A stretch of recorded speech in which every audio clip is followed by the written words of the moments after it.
اللہ جی نعمتوں جو انعام رمضان۔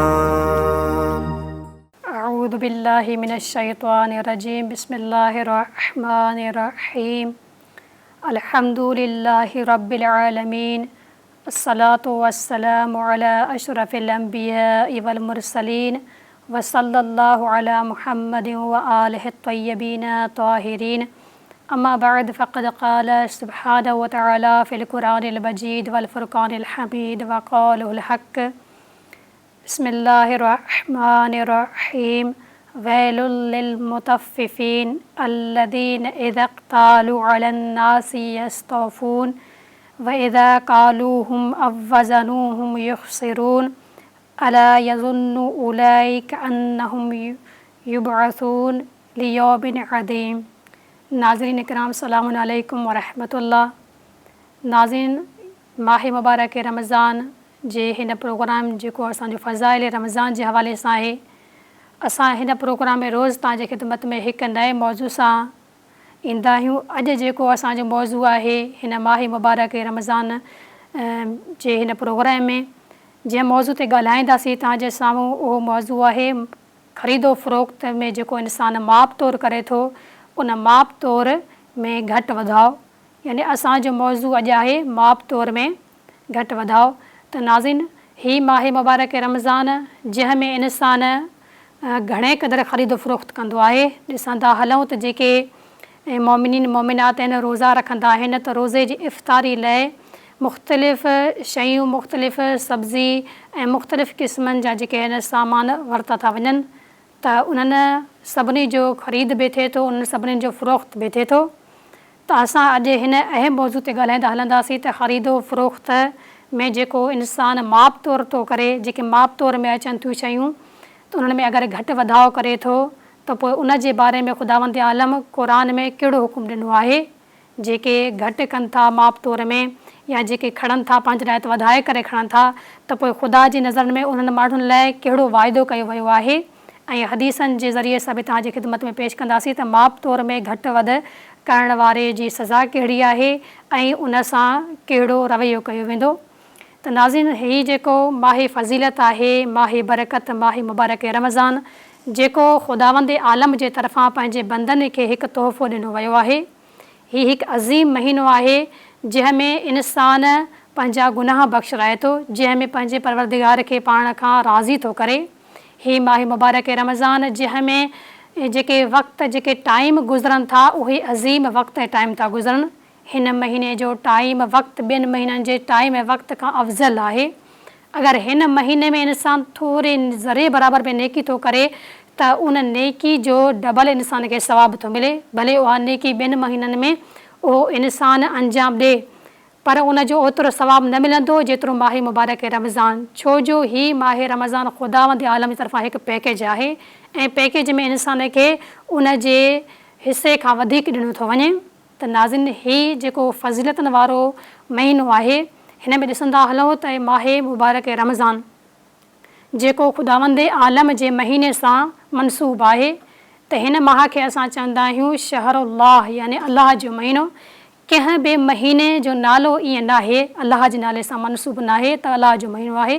फ़क़ति 12 महीननि में जेके ही कमरी महीना आहिनि, उन्हनि में फ़क़ति हिकिड़ो माह मुबारक रमज़ान आहे जंहिंखे शहरुल्लाह चए थो वञे। हदीसनि में मिले थो त रवायतूं आहिनि, मौला अली अलैहिस्सलाम फ़रमाइनि था त रजब ख़ुदावंद आलम जो महीनो आहे ऐं माह शाबान रसूलुल्लाह सल्लल्लाहु अलैहि वसल्लम जो महीनो आहे ऐं माह मुबारक रमज़ान असां अहले बैत जो महीनो आहे। हिकु ॿी रवायत में असांखे ईअं थो मिले त हदीस में आहे त माह रजब मौला अली अलैहिस्सलाम जो महीनो आहे, त माह शाबान रसूलुल्लाह सल्लल्लाहु अलैहि वसल्लम जो महीनो आहे, त माह मुबारक रमज़ान ख़ुदावंद आलम जो महीनो आहे। इन जे करे ई हिन माह खे शहरुल्लाह चए थो वञे, यानी अलाह जो महीनो। त नाज़रीन, ही अलाह जो महीनो त जॾहिं ॾिसूं त इंसान अलाह जे घर में अचे थो त अमान में अची थो वञे। अहिड़े तरीक़े सां जॾहिं असां सभई मुस्लमान हिन माहुल्लाह, हिन माह ख़ुदा में दाख़िल थियूं था त सभई अमान में अची था वञूं। छो जो परवरदिगार आलम हिन माह में ख़ुसूसी नज़र पंहिंजे बंदनि ते रखंदो आहे ऐं ख़ुसूसी तवजह परवरदिगार आलम जी हिन महीने में पंहिंजे बानहनि ते पंहिंजे बंदनि ॾांहुं हूंदी आहे। इन जे करे रसूल ख़ुदा सल्लल्लाहु अलैहि वसल्लम पंहिंजे ख़ुतबा शाबानिया में इहो ई इरशाद फ़रमाइनि था त हिन माह मुबारक रमज़ान में ख़ुदावंद आलम जन्नत जा दरवाज़ा खोले थो छॾे ऐं जेके जहन्नुम जा दरवाज़ा आहिनि बंदि थो करे छॾे ऐं शैतान मलऊन खे ज़ंजीरुनि में जकड़ी थो छॾे। त नाज़िन ही फ़ज़ीलतनि ऐं बरकतनि वारे महीने में असां तव्हांजे साम्हूं हर रोज़ु हिकु नए मौज़ू सां तव्हांजी ख़िदमत में पेश थींदा आहियूं। अॼु असांजो जेको मौज़ू आहे माप तौर जे हवाले सां। त नाज़िन तव्हांजे ख़िदमत में मां सूरह मुतफ़फ़ीन जूं 5 आयतूं तिलावत कई, जंहिं में परवरदिगार आलम छा थो इरशाद फ़रमाए। परवरदिगार आलम इरशाद थो फ़रमाए त वैलुल लिल मुतफ़फ़ीन। ख़ुदावंद सुब्हानहू व तआला इहो ई फ़रमाए थो त माप तौर में घटि कंदड़नि लाइ वैल आहे, उन्हनि लाइ गज़ब आहे ऐं उन्हनि लाइ ख़राबी आहे जेके माप तौर में घटि कनि था। यानी अगरि कंहिं शइ खे तोरे करे ॾियनि था कंहिंखे त पोइ उनखे कोई पथर विझी करे कोई घटि वज़न करे था राज़ू में उनखे घटि तोरे करे ॾियनि था त ख़ुदावंद आलम उन्हनि घटि तोरण वारनि लाइ इशारो करे चवे थो त उन्हनि इंसाननि लाइ ख़राबी आहे, गज़ब आहे ऐं वैल आहे उन्हनि इंसाननि लाइ। वरी अॻिते मुंहिंजो परवरदिगार आलम इहो इरशाद फ़रमाए अल्लज़ीन इज़ा क़्तालू अलन नासी यस्तौफ़ून। त नाज़रीन ॾिसंदा हलूं त हबीबे ख़ुदा हिते छा थो इरशाद फ़रमाए। परवरदिगार आलम हिते इहो थो फ़रमाए त ही जॾहिं माण्हुनि सां माप करे वठंदा आहिनि त पूरो माल वठंदा आहिनि। त रबे जलील हिन आयत में इहो इरशाद फ़रमाए त जॾहिं पंहिंजे लाइ काई शइ वठंदा आहिनि त उनखे तोरे करे पूरो खणंदा आहिनि ऐं जॾहिं ॿिए कंहिंखे उहो सामान ॾींदा आहिनि त उनजो सामान उनजो वज़न माप तौर में घटि करे ॾींदा आहिनि। त ख़ुदावंद आलम चए थो त उन्हनि माण्हुनि लाइ वैल आहे ऐं उन्हनि लाइ ख़राबी आहे। वरी परवरदिगार आलम इन ई सूरह मुतफ़फ़ीन जी आयत नंबर 3 में इरशाद फ़रमाए थो व इज़ा क़ालूहुम अव वज़नूहुम युख़्सिरून। त नाज़रीन परवरदिगार आलम इरशाद फ़रमाए थो त जॾहिं उन्हनि जे लाइ मापींदा आहिनि त घटि करे छॾींदा आहिनि। त नाज़रीन ॾिसंदा हलूं त पहिरियां परवरदिगार आलम हिन आयत में इहो इरशाद फ़रमाए त वैल आहे उन्हनि माण्हुनि लाइ जेके माप तौर में घटि कनि था, उन्हनि लाइ ख़राबी आहे जेके माप तौर में घटि कनि था। जॾहिं पंहिंजे लाइ को सामान वठनि था त उहो पूरो तोरे करे माप करे वठंदा आहिनि ऐं जॾहिं ॿिए कंहिंखे ॾींदा आहिनि त उन माप उन तौर खे घटि करे ॾींदा आहिनि। त नाज़रीन वरी ख़ुदावंद आलम अॻिते इरशाद फ़रमाए थो त अला यज़ुन्नु उलाइका अन्नहुम मबऊसून। छा उन्हनि खे इहो ख़्यालु न आहे त ही हिकु ॾींहुं ॿीहर ज़िंदा कया वेंदा। यानी परवरदिगार आलम हिन आयत में रोज़ महशर ॾांहुं इशारो करे फ़रमाए थो त जॾहिं हिननि इंसाननि खे हिकु ॾींहुं ॿीहर ज़िंदा कयो वेंदो त मां उन्हनि सां अदलो इंसाफ़ कंदसि, मां उन्हनि जो हिसाब किताब वठंदसि। जिन्हनि माप तौर में घटि वधाई कई आहे, जेके पंहिंजे लाइ वठनि था त उन माप खे वधाए करे वठनि था, उन तौर खे वधाए करे वठनि था, पर अगरि ॿिए कंहिंखे ॾियनि था त उन माप तौर खे घटाए करे ॾियनि था। त परवरदिगार आलम इहो इरशाद था फ़रमाइनि सूरह मुतफ़फ़ीन जी आयत नंबर 4 में त छा उन्हनि खे इहो ख़्यालु न आहे, छा उहे इहो नथा सोचनि त उहे माण्हू हिकु दफ़ो ॿीहर उथारिया वेंदा, यानी मरण खां बाद जॾहिं उथारिया वेंदा त उहे मुंहिंजे साम्हूं हाज़िर थींदा ऐं मां ई उन्हनि खां हिसाब किताब वठंदसि। नाज़रीन वरी जेका अॻिते आयत आहे 5 आयत उन में ख़ुदावंद आलम फ़रमाए थो यौमिन अज़ीम। रब्बुल इज़्ज़त फ़रमाए थो त वॾो सख़्तु ॾींहुं आहे उहो जंहिं ॾींहुं ही ॿीहर उथारिया वेंदा। उन ॾींहं खां ख़ुदावंद आलम हिन आयत में डिॼारे थो, ख़ौफ़ज़दा थो करे त उहो ॾींहुं ॾाढो सख़्तु ॾींहुं आहे जंहिं ॾींहुं इहे मुंहिंजा बंदा उथारिया वेंदा जेके माप तौर में घटि कनि था, ॿियनि खे माल ॾियनि था त घटि करे ॾियनि था ऐं पाड़ जे वठनि था त वधाए करे वठनि था। त उहे माण्हू उहे ख़्यालु नथा कनि त उहे हिकु ॾींहुं ॿीहर उथारिया वेंदा ऐं उहो ॾींहुं सख़्तु तरीन ॾींहुं हूंदो।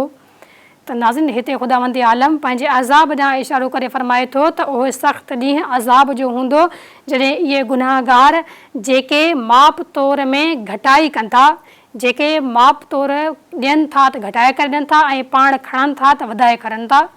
त नाज़रीन ॾिसंदा हलूं त जेके असां वटि गुनाहने कबीरा जा किताब आहिनि उन्हनि में माप तौर खे हिकु गुनाहने कबीरा चयो वियो आहे। गुनाहे कबीरा यानी वॾो गुनाह, गुनाहे सगीरा यानी नंढो गुनाह। ॾिसंदा हलूं त अगरि कोई गुनाहने कबीरा खां इंसान अंजाम नथो ॾे, उन गुनाह कबीरा खां पासो थो करे, त परवरदिगार आलम उन जा गुनाह सगीरा बि माफ़ थो करे छॾे। त नाज़रीन, अगरि कोई इंसान पाण खे गुनाह कबीरा जेके वॾा गुनाह आहिनि उन्हनि खां परे थो रखे, परहेज़ थो करे, त सुभानहू व तआला उन इंसान जा जेके नंढा गुनाह आहिनि उहे बख़्शे थो छॾे। जहिड़ी तरह इन ॻाल्हि ॾांहुं इशारो कंदे परवरदिगार आलम सूरह निसा जी आयत नंबर 31 में इरशाद फरमाए थो, परवरदिगार आलम इहो थो फरमाए, इन तजतनिबू कबाइरा मा तुनहौन अन्हु नुकफ़िर अन्कुम सय्यातिकुम वनुदखिलकुम मुदखलन करीमा। त नाज़रीन, हिन आयत में परवरदिगार आलम छा थो इरशाद फरमाए? परवरदिगार रब्बुल इज़्ज़त हज़रत मोहम्मद मुस्तफ़ा जो रब इहो ई इरशाद फरमाए थो त अगरि तव्हां उन्हनि वॾनि गुनाहनि खां बचंदव जिन्हनि खां तव्हांखे मना कयो वियो आहे, यानी असांजो परवरदिगार, असांजो ख़लकणहार हिते इहो इरशाद थो फरमाए त अगरि तव्हां वॾनि गुनाहनि खां परहेज़ कंदव, उन्हनि खां बचंदव, त इन्हनि बचण जे सदके में, इन परहेज़ करण जे वजह सां मां तव्हांजा नंढा गुनाह माफ़ करे छॾींदसि, पोइ असां तव्हांजा गुनाह बख़्शे छॾींदासीं। यानी इन बख़्शण मां मुराद इशारो नंढनि गुनाहनि न आहे। अगरि तव्हां वॾनि गुनाहनि खे छॾे था ॾियो त मां तव्हांजा नंढा गुनाह माफ़ करे छॾींदसि। वरी ख़ुदावंद आलम अॻिते हिकिड़ी ॿी बिशारत थो ॾिए त जेके इंसान गुनाहनि कबीरा खे छॾे था ॾियनि त मां हिकु त उन्हनि खे इहो फ़ाइदो थो ॾियां त उन्हनि जा गुनाह सगीरा मां माफ़ थो करे छॾियां। ॿियो उन्हनि खे इहो फ़ाइदो थो ॾियां त उन्हनि जे लाइ बेहिश्त में हिकु बहितरीनु जॻह मूं रखी छॾी आहे ऐं मां उन्हनि खे उन में मोकिलींदसि। त नाज़रीन, ॾिसूं था हलूं त ऐं तव्हांखे बेहिश्त में मोकिले छॾींदासीं, जेको हिकु आला तरीन ऐं बहितरीनु जॻह आहे। त परवरदिगार आलम जेको हीउ गुनाह कबीरा ॾिसंदा हलो त माफ़ तौर बि हिकु गुनाह कबीरा आहे। अगरि कोई इंसान इन गुनाह कबीरा खां परे थो रहे, पाण खे परे थो करे, परहेज़ थो करे, त परवरदिगार आलम इहो इरशाद थो फरमाए सूरह निसा जी आयत नंबर 31 में त ऐं इंसानो, अगरि तव्हां गुनाह कबीरा खे छॾे ॾींदो त मां उन्हनि जे एवज़ में तव्हांजा गुनाह सगीरा बि माफ़ कंदसि ऐं उन सां गॾो गॾु तव्हांखे बेहिश्त में हिकु बुलंद तरीन जॻह ॾींदसि। वरी इन आयत जी तफ़सीर में तफ़सीर मुनहज सादिकीन में रसूलुल्लाह सल्लल्लाहु अलैहि वसल्लम खां रवायत नक़ल थियल आहे, पैगम्बर ख़ुदा रहमत लिल आलमीन हिते इहो ई फ़रमाइनि था त उन ख़ुदा जो कसम। त नाज़रीन, हिन हदीस में रसूल ख़ुदा सल्लल्लाहु अलैहि वसल्लम उन्हनि गुनाह कबीरा ॾांहुं इशारो कंदे इहो इरशाद था फरमाइनि त उन ख़ुदा जो कसम जंहिंजे कब्ज़े कुदरत में मुंहिंजी जान आहे, यानी अलाह जो हबीब फरमाए थो जंहिं ख़ुदा जे कब्ज़े में मुंहिंजी जान आहे, मां उन जो कसम खणी करे चवां थो त जेको शख़्स 5 वक़्त नमाज़ थो पढ़े, नमाज़ पढ़े थो, उन सां गॾो गॾु रोज़ा बि रखे थो, वरी गुनाह कबीरा खां पाण खे परहेज़ थो करे, त उन जे लाइ बेहिश्त जा दरवाज़ा खुली था वञनि। त नाज़रीन, सूरह निसा जी आयत नंबर 31 में ख़ुदावंद आलम उन्हनि इंसाननि खे बेहिश्त में मोकिलण जी बिशारत थो ॾिए, जेका आला तरीन जॻह आहे उन्हनि इंसाननि लाइ जेके गुनाह कबीरा छॾे था ॾियनि। ऐं रसूल ख़ुदा सल्लल्लाहु अलैहि वसल्लम बि उन परवरदिगार आलम जो कसम खणनि था त जंहिंजे कब्ज़े कुदरत में मुंहिंजी जान आहे, जेको इंसान 5 वक़्त नमाज़ पढ़ंदो, रोज़ा रखंदो ऐं गुनाह कबीरा खे अंजाम न ॾींदो, त उन लाइ बेहिश्त जा दरवाज़ा खुली वेंदा। यानी उहो इंसानु ख़ुशि नसीबु आहे जेको गुनाह कबीरा खे छॾे थो ॾिए ख़ुदावंद आलम जी रज़ा जे ख़ातिर, त परवरदिगार आलम बि उन जे एवज़ में उन इंसान जे लाइ बेहिश्त जा दरवाज़ा खोले थो छॾे। त नाज़रीन, ॾिसंदा हलूं त क़ुरान मजीद में माप तौर में घटि वधा जे बारे में ॾाढनि सख़्तु अल्फाज़नि सां उन अज़ाब खे साफ़ साफ़ बयानु कयो वियो आहे।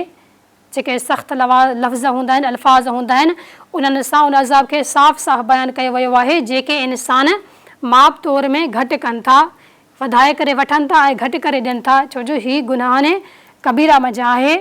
त क़ुरान मजीद जी हिकु सूरह मुतफ़फ़ीन जंहिंजो असां 5 आयतूं तव्हांजी ख़िदमत में बयानु करे चुका आहियूं। अॻिते ॾिसंदा हलूं त इन ई मौज़ू सां मख़सूस 1 खां वठी 5 आयतूं आहिनि, उन खां अलावा 7 खां वठी करे 9 में बि ख़ुदावंद आलम उन्हनि जे बारे में इरशाद फरमाए जेके माप तौर में घटि था कनि। त नाज़रीन, ॾिसंदा हलो त ख़ुदावंद आलम हिते छा थो इरशाद फरमाए? परवरदिगार आलम इहो ई थो फरमाए त उन्हनि इंसाननि जो नामाए आमाल सिज्जीन में रखियो वेंदो जेके माप तौर में घटि कनि था। जेके माप तौर में इंसान घटि था कनि उन्हनि जो नामा आमाल जेको सिजीन में रखियो वेंदो, उन जा आमाल सिजीन दफ़्तर ऐं किताब में रखिया वेंदा। ॾिसो ख़ुदावंद आलम इन आयत में छा थो इरशाद फरमाए, परवरदिगार आलम फरमाए थो कल्ला इन किताबल फुजारी लफ़ी सिजीन। त ख़ुदावंद आलम हिते इरशाद फरमाए थो यादि रखो त बद किरदारनि जो नामा आमाल सिजीन में हूंदो। जेके बद किरदार आहिनि, जेके गुनाहगार आहिनि, उन्हनि जो नामा आमाल सिजीन में हूंदो। हाणे इन ॻाल्हि मां असांखे ख़बर थी पवे त हिकु नामा आमाल नेकनि जो हूंदो आहे त हिकु बद किरदारनि जो हूंदो आहे। जेको नेकनि जो नामा आमाल हूंदो आहे त उन्हनि खे उनजी जज़ा ॾिनी वेंदी ऐं उन्हनि खे बेहिश्ते मुबी में जॻह ॾिनी वेंदी, ऐं जेके गुनाहगारनि बद किरदारनि जो नामा आमाल हूंदो आहे त उन्हनि खे उनजी सज़ा ॾिनी वेंदी ऐं उन्हनि खे उनजे बदिले में जहन्नुम में उछलायो वेंदो। त नाज़रीन अॻिते ॾिसंदा हलूं त परवरदिगार आलम सूरह मुतफ़फ़ीन जी आयत नंबर 8 में इहो इरशाद थो फरमाए वमा अदराक मा सिजीन, त तव्हां छा ॼाणियो त उहो सिजीन छा आहे। पहिरियां असांजो रब्बे जलील हिन आयत में इहो थो ॿुधाइणु चाहे त तव्हां जेके गुनाहगार माण्हू आहियो उन्हनि जा जेके बद किरदार आहिनि उन्हनि जा बद आमाल नामा आमाल सिजीन में रखियल आहिनि। सिजीन वरी छा आहे, परवरदिगार आलम वरी इहो सवाल थो करे तव्हां छा ॼाणियो त उहो सिजीन छा आहे। किताब मरकूम, यानी ख़ुदावंद आलम वरी वज़ाहत करे थो त हू हिकु लिखियल किताब आहे जंहिंमें तव्हांजा बद किरदारनि जा नामा आमाल लिखिया वेंदा। त नाज़रीन जेको इंसान माप तौर में घटि करे थो, वठणु वक़्तु वधाओ ऐं ॾियणु वक़्तु घटि थो करे, त परवरदिगार आलम अहिड़नि गुनाहगारनि जी खे अज़ाब जी बशारत विझे थो। उन सां गॾोगॾु उन्हनि इंसाननि जे नामा आमाल खे सिजीन में रखे थो। सिजीन हिकु दफ़्तर आहे, हिकु कापी आहे, हिकु किताब आहे जंहिंमें उन बद किरदारनि जो नामा आमाल रखे थो वञे। नाज़रीन अॻिते ॾिसंदा हलूं त परवरदिगार आलम इन माप तौर में घटि वधाउ करण वारनि जे बारे में सूरह हूद जी आयत नंबर 84 ऐं 85 में छा थो इरशाद फरमाए। रब्बे जलील इरशाद फरमाए थो क़ाल या क़ौम इब्दुल्लाह मा लकुम मिन इलाहिन गैरुहु वला तनक़ुज़ुल मीकाल वल मीज़ान इन्नी अराकुम बिखैरिन व इन्नी अख़ाफ़ु अलैकुम अज़ाब यौमिन मुहीत। त नाज़रीन ॾिसंदा हलूं त परवरदिगार आलम सूरह हूद जी आयत नंबर 84 ऐं 85 में माप तौर में घटि वधाउ करण जे बारे में छा था फरमाइनि। परवरदिगार आलम इहो थो फरमाए त जेको शुएब नबी हुयो, पैगम्बर हुयो ख़ुदावंद आलम जो, त पंहिंजे क़ौम खे चयो ऐं मुंहिंजी क़ौम, हज़रत शुएब नबी पंहिंजी क़ौम खे चयो त ऐं मुंहिंजी क़ौम ख़ुदा जी इबादत करियो। यानी ख़ुदा जो नबी पहिरियां पंहिंजो पैगाम इहो ई पहुचाईंदो आहे त ख़ुदावंद आलम जी तव्हां इबादत कयो। उन खां बाद में नबी जी छा ज़िमेदारी आहे, उन खां सवाइ केर बि मअबूद न आहे। हज़रत शुएब अलैहिस्सलाम हिन आयत में परवरदिगार आलम शुएब जे उन कौल ॾांहुं इशारो कंदे इरशाद फरमाए त शुएब पंहिंजे क़ौम वारनि खे चयो त अलाह जी इबादत कयो ऐं उन खां अलावा ॿियो केर बि मअबूद न आहे। त नाज़रीन हिन आयत में ख़ुदावंद आलम हज़रत शुएब ॾांहुं इशारो करे इहो ई फरमाए थो त हज़रत शुएब पंहिंजी क़ौम वारनि खे इहो हुकुम ॾिनो त ऐं मुंहिंजी क़ौम ख़ुदा जी इबादत करियो, छो जो उन खां अलावा उन खां सवाइ ॿियो मअबूद आहे ई न। वरी ख़ुदा जी इबादत सां गॾोगॾु जेको हज़रत शुएब ॿियो हुकुम थो ॾिए, यानी ख़ुदावंद आलम उन ॻाल्हि जा क़ुर में इशारो करे इहो थो फरमाए त मुंहिंजी इबादत सां गॾोगॾु जेको शुएब ॿियो हुकुम ॾिनो उहो इहो ॾिनो त माप तौर खे घटि न करियो। यानी हज़रत शुएब अलैहिस्सलाम पंहिंजे दौर जे माण्हुनि खे बि माप तौर में घटि करण खां मना कंदा हुया। ऐं अॻिते हज़रत शुएब फरमाइनि था, परवरदिगार आलम उन ॾांहुं इशारो कंदे क़ुर में फरमाए थो त मां तव्हांखे आसूदगी में ॾिसी रहियो आहियां। यानी हज़रत शुएब पंहिंजे क़ौम वारनि खे चवे थो त मां तव्हांखे आसूदगी में ॾिसी रहियो आहियां, तव्हां ख़ुशहाल आहियो ऐं तव्हां पंहिंजे माप तौर खे घटि न कयो। ऐं बेशक आउं अव्हां ते उन ॾींहं जे अज़ाब खां डिॼां थो जेको सभिनी खे विकोड़े छॾींदो। त नाज़रीन हिते हिन हज़रत शुएब अलैहिस्सलाम हिन आयत में ख़ुदावंद आलम शुएब जे जंहिं ॻाल्हि खे बयानु थो करे त शुएब पंहिंजी क़ौम खे चयो त ऐं मुंहिंजी क़ौम ख़ुदा जी इबादत करियो, ख़ुदा खां सवाइ ॿियो मअबूद न आहे। वरी ख़ुदा जी इबादत सां गॾोगॾु जंहिं कम जो हुकुम ॾिनो आहे, जंहिं कम जी नही कई आहे हज़रत शुएब, उहो ही कमु आहे त माप तौर में घटि न कयो। त हज़रत शुएब नही था कनि त इहो घटि न कंदा करियो माप तौर में। वरी हज़रत शुएब अॻिते इरशाद फरमाइनि था त मां तव्हांखे ख़ुशहाली में ॾिसी रहियो आहियां ऐं मां तव्हांजे लाइ उन ॾींहं खां ॾियां थो जंहिं ॾींहुं सख़्तु अज़ाब कयो वेंदो ऐं उहो अज़ाब इंसाननि खे वकोड़े छॾण वारो आहे। त नाज़रीन, परवरदिगार आलम हिन सूरह हूद जी आयत नंबर 84-85 में बि माप तौर में घटि करण वारनि जे बारे में ॿुधाए थो त उन्हनि लाइ सख़्तु अज़ाब आहे जेको क़यामत जे ॾींहुं हुननि खे अज़ाब उहो विकोड़े छॾींदो।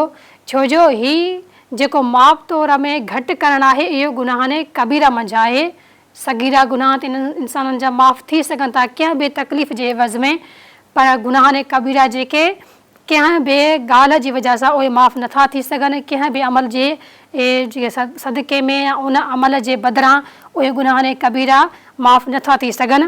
अॻिते वरी ख़ुदावंद आलम इहो फरमाए थो त जनाबे शुएब पंहिंजे क़ौम वारनि खे फरमाए थो वया क़ौमी ऊफ़ुल मीकाल वल मीज़ान बिल क़िस्ति वला तबख़िसुन नास अशियाअहुम वला तअसौ फ़िल अर्ज़ि मुफ़्सिदीन।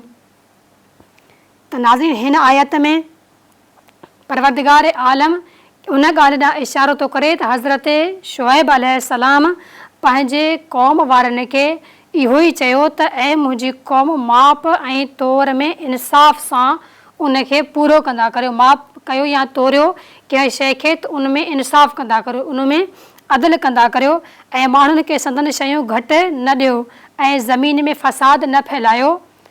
त नाज़रीन, ॾिसंदा हलूं त हिन आयत में ख़ुदावंद आलम उन्हनि माण्हुनि ॾांहुं इशारो थो ॾिए त जेके माप तौर घटि था कनि त उहे इंसान ज़मीन ते फ़साद बर्पा करण वारनि में शुमार आहिनि। त उहे माण्हू कहिड़ा आहिनि जेके ज़मीन ते फ़साद बर्पा कनि था। जेके माण्हू माप तौर खे घटि था कनि त उहे ज़मीन ते फ़साद बर्पा करण वारा आहिनि। हाणे ॾिसंदा हलूं त नाज़रीन, जेको घटि खपाइण वारो आहे उहो रोज़े महशर ते ख़ुदावंद आलम ते ईमान बि नथो रखे। छो जो अगरि हू काई शइ ॾिए थो कंहिंखे त उनजो इहो ख़्यालु हूंदो आहे त मां हीअ शइ घटि करे ॾियां त जेको आहे मूंखे बचत थिए, पर हू ॾिसे नथो त हू मालिक जेको वठण वारो आहे उनजी तवजा हुजे न हुजे, पर हिकु ज़ात, हिकु रब, हिकु परवरदिगार आलम आहे जेको मूंखे 24 कलाक ॾिसी रहियो आहे ऐं हू मूंखे इन अमल जी सज़ा बि ॾींदो। अगरि मां कंहिंसां नेकी कंदसि त जज़ा ॾींदो, अगरि बुराई कंदसि कंहिंसां त पोइ उनजी सज़ा ॾींदो। त हिन शख़्स जो उन ख़ुदा ते ऐं उन रोज़े महशर ते ईमान नाहे, इन जे करे ही इंसान माप तौर में घटि वधाई करे थो। त नाज़रीन, अगरि हिन खे ख़ुदावंद आलम ते ईमान हुजे हा त वाक़ई परवरदिगार आलम मुंहिंजे हिन अमल खे ॾिसी रहियो आहे ऐं परवरदिगार आलम रोज़े महशर मूंखे हिन जी जज़ा ऐं सज़ा ॾींदो, त हू इंसान पंहिंजे माप तौर में पंहिंजे हथ खे झले करे ऐं ख़ुदावंद आलम खे पंहिंजे साम्हूं हाज़िर नाज़िर सम्झी करे उहो अमल अंजाम ॾिए हा। पर हिते जेको असांखे रवायत में मिले थो त उहो इंसान जेको माप तौर में घटि करे थो त उहो यानी इंसान ख़ुदावंद आलम ते ईमान नथो रखे, उहो इंसान बेईमान शुमार थो थिए। नाज़रीन, ॾिसंदा हलूं त कुझु अहिड़ियूं आदतूं इंसाननि जूं हूंदियूं आहिनि जिन्हनि आदतुनि जे वजह सां उन इंसाननि ते अज़ाब ऐं मुसीबतूं ईंदियूं आहिनि। अहिड़ियूं आदतूं आहिनि कुझु इंसानी ज़िंदगी में जंहिंजी वजह सां उनजी ज़िंदगी में मुसीबतूं ईंदियूं आहिनि। ॾिसंदा हलूं त तफ़सीर मुनहज सादिकीन में लिखियलु आहे त रसूल ख़ुदा सल्लल्लाहु अलैहि वसल्लम 5 आदतूं एतिरियूं फरमाइनि था त 5 आदतूं एतिरियूं बुरियूं आहिनि जो 5 मुसीबतूं उन्हनि सां गॾोगॾु अचनि थियूं। त असांजो जेको रसूल आहे रहमत लिल आलमीन परवरदिगार आलम जो हबीब, उहो इरशाद फरमाए थो जॾहिं इंसान जूं 5 आदतूं अहिड़ियूं थींदियूं आहिनि त पोइ उहे आदतूं पाण सां गॾोगॾु 5 मुसीबतुनि खे बि वठी थियूं अचनि। हाणे नाज़रीन, ॾिसंदा हलूं त उहे 5 आदतूं कहिड़ियूं आहिनि जेके बुरियूं आहिनि ऐं उहे एतिरे क़दुरु बुरियूं आहिनि जो पाण सां गॾोगॾु मुसीबतुनि खे वठी थियूं अचनि। पहिरीं जेका बुरी आदत आहे उहो आहे जंहिं रसूल ख़ुदा इरशाद करे ऐं उन ॾांहुं इशारो करे फरमाइनि था त उहो गुरूह जेको वादा ख़िलाफ़ी करे थो। यानी हिकु गुरू आहे जेको कंहिं इंसान सां वाइदो रखे थो, वाइदो करे थो, वरी उन वाइदे खे टोड़े थो, यानी पंहिंजे वाइदे जी ख़िलाफ़ वर्ज़ी कयईं। त ख़ुदा जो उहो दुश्मन थींदो ऐं ख़ुदा खे उहो दुश्मन सम्झे थो जेको इंसान वादा ख़िलाफ़ी करे थो। त ख़ुदावंद आलम रसूल ख़ुदा सल्लल्लाहु अलैहि वसल्लम हिते इरशाद फ़रमाइनि था त जेको उहो गुरू आहे जेको वादा ख़िलाफ़ी करे थो त ख़ुदावंद आलम उन गुरूअ ते दुश्मननि खे ग़ालिब कंदो। यानी हिकु इहा मुसीबत उन ते ईंदी जो उन जा दुश्मन उन इंसाननि ते उन्हनि गुरूअनि ते ग़ालिब अची वेंदा जेके पंहिंजे वादे खे करे वरी उन जी ख़िलाफ़ वर्ज़ी था कनि, वरी वादे खे टुड़े था छॾनि। त नाज़रीन ॾिसंदा हलूं त उहा ॿी आदत जेका बुरी आहे जंहिंजी वजह सां इंसान ते मुसीबतूं ईंदियूं आहिनि, उहा बुरी आदत ॿी कहिड़ी आहे? हुज़ूर अकरम सल्लल्लाहु अलैहि वसल्लम उन ॾांहुं इशारो कंदे फ़रमाइनि था ऐं जेको गुरू ख़ुदा जे हुकुम जे बग़ैर ई हुकुम ॾींदो आहे, यानी ख़ुदावंद आलम हुकुम ॾे न ॾे तॾहिं बि उहो गुरू हुकुम थो ॾे। त परवरदिगार आलम हीअं चयो आहे, जॾहिं ख़ुदा ईअं चयो ई कोन्हे तॾहिं बि उन जे बावजूदि ईअं चवनि त ख़ुदा ईअं चयो आहे, त यानी ख़ुदावंद आलम सां कूड़ जी निस्बत ॾियणु आहे। त जेको बि इंसान जेको बि उहो गुरू ख़ुदा ॾांहुं अहिड़े हुकुम जी निस्बत ॾियनि जेको ख़ुदावंद आलम हुकुम ॾिनो ई न आहे, त ख़ुदावंद आलम उन गुरूअ खे मुफ़लिसी में दाख़िल करे छॾींदो, यानी तंग दस्ती में, फ़क़्र फ़ाक़ा में, यानी उन जे रिस्क में बेबरकती विझी छॾींदो, उनखे तंग दस्त करे छॾींदो। जेका टी बुरी आदत रसूल ख़ुदा सल्लल्लाहु अलैहि वसल्लम हिते असांखे ॿुधाइनि था। त नाज़रीन ॾिसंदा हलूं त उहो कहिड़ो गुरू आहे जंहिंजे बुरी आदत जी वजह सां ख़ुदावंद आलम उन जे मथां मुसीबत नाज़िल थो करे। त हिते रसूल ख़ुदा उहे था फ़रमाइनि त उहो गुरू जंहिं गुरूअ में बदबख़्त ऐं फ़ाहिशा पैदा थी वञे, यानी जेको गुरू बदबख़्त थी वञे, फ़ाहिशा थी वञे, त उन गुरूअ में मौत पैदा थी वेंदी। बुरी आदत कहिड़ी आहे उन गुरूअ में? बदबख़्त आहे ऐं फ़ाहिश आहे, यानी गुनाह अंजाम था ॾियनि। त उन जी वजह सां जेका उन्हनि ते मुसीबत, हिन बुरी आदत जी वजह सां मुसीबत जेका ईंदी, त हुज़ूर उन ॾांहुं इशारो कंदे फ़रमाइनि था त जेका मुसीबत उन्हनि ते ईंदी उहा मौत पैदा थियणु आहे, यानी उन्हनि ते मौत अची वेंदी, त इहा मुसीबत आहे उन्हनि ते। नाज़रीन ॾिसंदा हलूं त रसूल ख़ुदा सल्लल्लाहु अलैहि वसल्लम जंहिं चौथी शइ, जेका चौथी आदत आहे जंहिंखे बुरो करार ॾिनो आहे, जंहिंजी वजह सां इंसान ते मुसीबत अचे थी, उहा बुरी आदत कहिड़ी आहे? हुज़ूर अकरम सल्लल्लाहु अलैहि वसल्लम इरशाद फ़रमाइनि था त चौथी जेका बुरी आदत उहो आहे जेको फ़िरक़ो घटि तोरे ऐं घटि माप खे पंहिंजो कारोबार बणाए छॾे। जेको बि इंसान घटि तोरे ऐं घटि माप करण खे पंहिंजो कारोबार करे छॾे, त उन ते वरी मुसीबत कहिड़ी थी अचे, त उहो जिन्सनि ऐं ख़ुराक खां महरूम रहिजी थो वञे। यानी ख़ुदावंद आलम इन बुरी आदत जेका इंसान में आहे, माप तौर में घटि वधाउ करणु ऐं उनखे पंहिंजो कारोबार ठाहे छॾे, त परवरदिगार आलम उन ते इहा मुसीबत नाज़िल कंदो जो उहो इंसान ख़ुराक ऐं जिन्सनि खां महरूम रहिजी वेंदो। यानी महरूम रहणु ख़ुराक खां ऐं जिन्सनि खां उन इंसान ते हिकिड़ी मुसीबत आहे। ऐं उन इंसान ते ख़ुदावंद आलम कहत, यानी जेको ॾुकार हूंदो आहे उहो यानी ज़मानो आणे छॾींदो। जेको इंसान पंहिंजे कारोबार ठाहे थो छॾे माप तौर में घटि वधाउ खे, ख़ुदावंद आलम जो जेको रसूल आहे हबीब मुस्तफ़ा, पंजी जेका बुरी आदत आहे उन ॾांहुं इशारो कंदे इरशाद फ़रमाए थो त उहे इंसान, उहो गुरू जेको हक़दारनि ताईं ज़कात नथो पहुचाए, त उन्हनि खां ख़ुदावंद आलम पंहिंजी रहमत खे परे थो करे छॾे। यानी ख़ुदावंद आलम जी रहमत जो इंसान खां परे थियणु इहा वॾी मुसीबत आहे। अगरि कोई इंसान जंहिंमें इहा बुरी आदत आहे जो ज़कात खे उन्हनि जे हक़दारनि ताईं नथो पहुचाए, त परवरदिगार आलम उन खां पंहिंजी रहमत खे हटाए थो छॾे, उन्हनि ते इहा मुसीबत नाज़िल थो करे जो उन्हनि इंसाननि खे पंहिंजे रहमत खां मरहूम थो करे छॾे, महरूम थो करे छॾे। त ॾिसंदा हलूं त हीउ जेको माप तौर में घटि वधाए, हीउ माह मुबारक रमज़ान आहे जंहिंमें ख़ुदावंद आलम असां इंसाननि खे इहो ई ॿुधाए थो त तव्हां हिन माह में पाण खे सुधारियो, पंहिंजी इस्लाह कयो, हिन माह में तव्हां जेके गुनाह कयो था उहे पंहिंजा बख़्शरायो, ऐं अगरि तव्हांखे गुनाह साम्हूं अचनि था त उन्हनि खां परहेज़ कयो, चाहे उहे गुनाह सगीरा हुजनि चाहे गुनाह कबीरा हुजनि। त नाज़रीन जेको हीउ गुनाह कबीरा आहे माप तौर में घटि करणु, वठणु वक़्तु इंसानु वधाए करे वठे ऐं ॾियणु वक़्तु घटि करे त ख़ुदावंद आलम उन्हनि जे अज़ाब जो ॿुधाए थो त उहे इंसान जेके माप तौर में घटि कनि था त उन्हनि लाइ वहिल आहे ऐं उहे अज़ाब में रहंदा। हिकु सख़्तु ॾींहं जो अज़ाब जो ख़ुदावंद आलम सूरह मुतफ़फ़ीन में इशारो कंदे फ़रमाए थो। नाज़रीन ॾिसंदा हलूं त जेको इंसान माप तौर में घटि वधि थो करे त उहो इंसान बाह जे ॿिनि पहाड़नि जे दरमियान में अची थो वञे। कहिड़े तरीक़े सां ॾिसंदा हलूं त किताब मिनहज सादिकीन में रवायत निकल थियल आहे त पैगम्बर अकरम हुज़ूर सल्लल्लाहु अलैहि वसल्लम अल्लाह जो हबीब इरशाद फ़रमाए थो त जेको बि इंसान माप तौर में बेईमानी कंदो आहे, बेईमानी जेको कंदो त क़यामत में उनखे दोज़ख जे खॾे में उछलाए वेंदो। त नाज़रीन रसूल ख़ुदा सल्लल्लाहु अलैहि वसल्लम मिनहज सादिकीन में छा था इरशाद फ़रमाइनि त जेको इंसान माप तौर में बेईमानी कंदो त क़यामत जे ॾींहुं उन इंसान खे दोज़ख जे खॾे में वठी करे बाह जे ॿिनि पहाड़नि जे दरमियान में उछलायो वेंदो ऐं उनखे चवंदा त इन जबलनि खे तोड़ ऐं हू हमेशह इन कम में लॻो रहंदो। यानी उन इंसान खे जंहिंखे पहाड़नि जे दरमियान में उछलायो वेंदो, जेको खॾो हूंदो जहनुम जो, ऐं उन इंसान खे इहो चयो वेंदो त हाणे तूं पंहिंजी ज़िंदगी में माप तौर में जेको घटि वधाउ कंदो हुएं, हाणे अची करे हिन ॿिन्ही पहाड़नि जो तूं माप तौर कर। त ज़ाहिर सी ॻाल्हि आहे हू इंसान उन ॿिन्ही पहाड़नि खे तोड़े ऐं उनजो माप नथो करे सघे, छो जो ॿई पहाड़ ॿई जबल ॻरा आहिनि, उन्हनि खे खणी बि नथो सघे, उन्हनि खे तोड़े बि न सघंदो।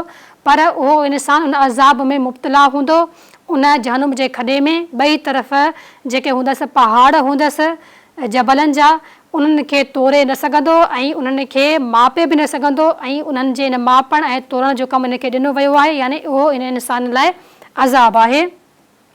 वरी नाज़रीन ॾिसंदा हलो त इन ई किताब में नक़ल थियल आहे त हिकु शख़्स मालिक दीनार चवे थो, जेको दीनार जो मालिक आहे उहो चवे थो त मुंहिंजो हिकु पाड़ेसरी हुयो, उहो बीमार थी पियो त मां उनजी मिज़ाज पुरसी लाइ वियसि।